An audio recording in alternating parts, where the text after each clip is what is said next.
won the series, 6-2 chaos win. You know, I told the girls. You know, I thought today was a good example of just everything was chaos, and we played through some injuries and hurts and pains and things that didn't go at all like we thought it would go, and the lineup, to get the lineup the way we had it, to keep Naja in the game and not have her where she, you know, we don't want to put her in any situation where she wants to run the bases or where she has to run the bases, and she wants to hit as much as she can, so she wants us to have chaos in that lineup. And for the umpires, I can only imagine what they're thinking of in the first box, but I thought it was really good for our team to get behind early and then again come from behind. And again, it wasn't easy to come from behind just like last week, but they did, and at the end of the day they won going away.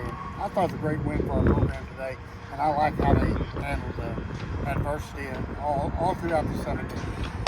It's kind of the idea between bringing Naja in for a batter, taking her out, bringing her back in, you know, multiple times. To save her from throwing any more pitches than we have to. I don't know how many pitches she threw today. 55. She threw 55 today. You know, if we keep her from throwing 80, 85 pitches today, who knows what we're going to have to do tomorrow. Hopefully tomorrow we can get by with not even throwing her at all.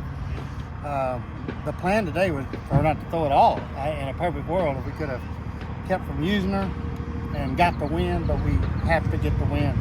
So just trying to minimize pitches, and then I like playing with a lineup like that. I think it's good as girls learn how to. That's something we can do with Naja's fastball being 70 and up, and Sam Lincoln's pitch being down, and Chloe's being more of a curveball, off-speed pitcher and location pitcher. I think they can complement each other really well if we can learn how to mix and match in the lineup. And so just a chance to work on today in a game that I thought we could win no matter what we did. The freshman, Sam Lincoln, finished it well, especially striking out the side there. Can you talk a little bit about kind of what you saw from her? Yeah, I think she's enormously talented. You know, I think she's one of the most talented freshman pitchers in the country.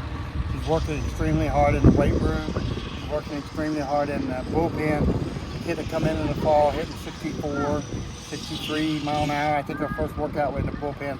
The first time I saw her pitch, she was 61, 62, and got up to 64, and we started talking about going to the weight room, working hard, and let's find 70 in the weight room because, you know, she pitched her whole life. And so pitching alone is not going to get you to 70. And man, she bought in, and she went to work in the weight room, and now you see her already up hitting. She's hit 72 this spring. I think she's going to be a superstar here and before her career's over, and we just want to keep putting her out in these kind of situations. And today was a day for her to kind of evolve and grow as a player. Since we didn't get a chance to talk to you yesterday, now you have the 2 home runs yesterday.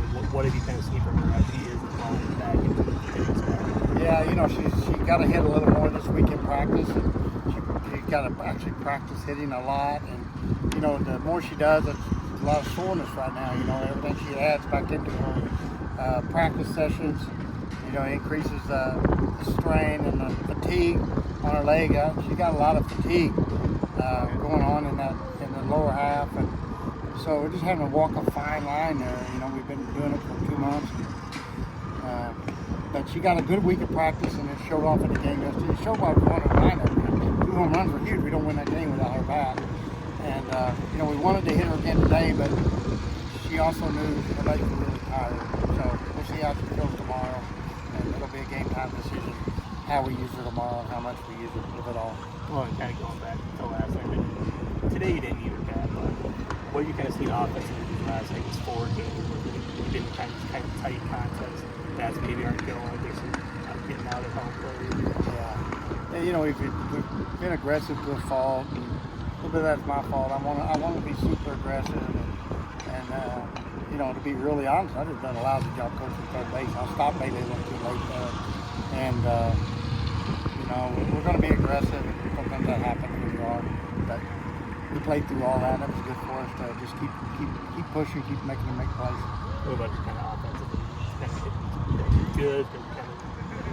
You know, we got 6 runs. I'm okay with that. I wish we got 10, but if we can get 6 runs and on a consistent basis, we'll be all right with our pitching staff. So I'm not too shook up about that. I thought we swung with a few bad pitches. I thought we weren't patient to play, and we didn't have any strikeouts, but we hit a lot of real slow rollers to the pitcher at third base on balls that were below the strike zone. There was one time I think it was 2-0. We swung the ball, down by our ankles. And just some things like that we could have been more patient, more resilient. But on the other hand, they're switching pitchers 3-4 times a game, and that takes a toll because you don't get good luck. So